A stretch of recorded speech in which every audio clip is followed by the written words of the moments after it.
In 1967, a political turning point rocked British politics. A small town called Hamilton, in South Lanarkshire, became the stage for a political earthquake that changed everything.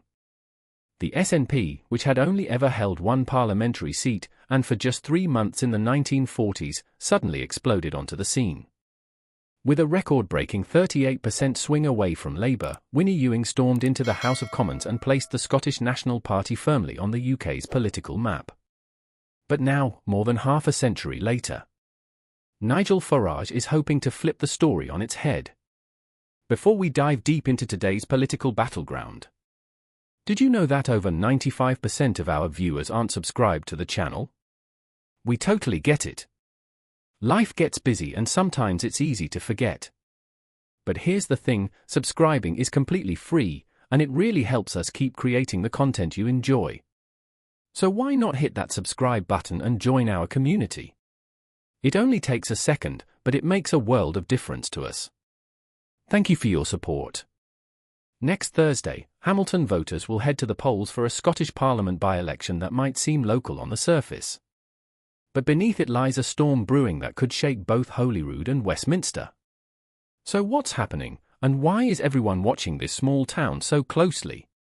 While most eyes were glued to last month's English local elections, where Reform UK made surprising gains and stole headlines through high-profile defections, Nigel Farage has been making quiet moves north of the border. And now, it's time to see whether the gamble pays off. A poll last month sent shockwaves. If a Scottish election were held today, the SNP would likely return to power. But shockingly, Reform UK could become the official opposition, with 21% of the vote. Is Scotland about to witness its own political disruption? For Nigel Farage, this by-election is a golden opportunity. It's a chance to test whether his party can seize discontent from across the spectrum, disillusioned nationalists, ex-Labour voters, and fed-up independents, and sell his brand of blunt, anti-establishment politics in a new arena. But the truth? The biggest threat isn't to the SNP, it's to Keir Starmer. Just last year, Labour became the largest party in Scotland for the first time since 2010. That momentum was crucial for Starmer's path to 10 Downing Street. Historically, no Labour Prime Minister has made it to number 10 without strong Scottish backing. And if Labour falls to third place in Hamilton?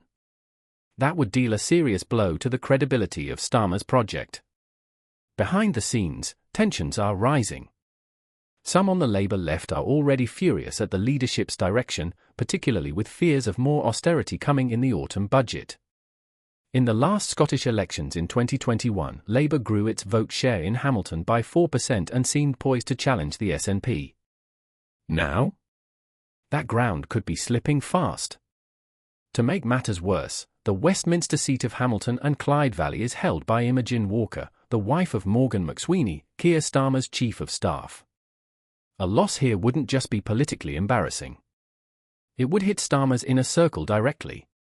And it could spark a wider clash with Anas Sarwar, the dynamic leader of Scottish Labour, who's seen by many as the party's rising star. Even Labour's deputy leader, Angela Rayner, had to abandon a campaign stop recently after being ambushed by pro-Palestinian demonstrators chanting, Rayner, you can't hide, you're supporting genocide." Protesters were camped outside what appeared to be a Scottish Labour campaign office, waving Palestinian and socialist flags. The pressure is rising, and the party left is starting to stir. If the Labour left chooses to move against Starmer, 2 key demands will likely emerge. Personnel changes at the top, with target number 1 being Chancellor Rachel Reeves, whose strict fiscal policies have alienated many grassroots activists. A shift in economic direction, rolling back the 2-child benefit cap, restoring winter fuel allowances, and scrapping disability benefit reforms. Such moves may appease Labour's left, but they'd send shockwaves through the financial markets. For now, Starmer remains firmly in control. Rachel Reeves's upcoming spending review is expected to pass without major cabinet resignations or rebellions. But if Reform wins in Hamilton next Thursday? That little town could once again mark the start of a political earthquake, this time, not for the SNP, but for Labour. And Nigel Farage? He might just prove that the path to power doesn't only go through England, it runs through Scotland, too. So what do you think? Is Farage a real threat to the political establishment? Could Labour's gains in Scotland be slipping away before the general election even begins? Drop your thoughts in the comments below, and don't forget to like, subscribe, and share if you want more in-depth political analysis right here on the channel. We'll see you in the next episode.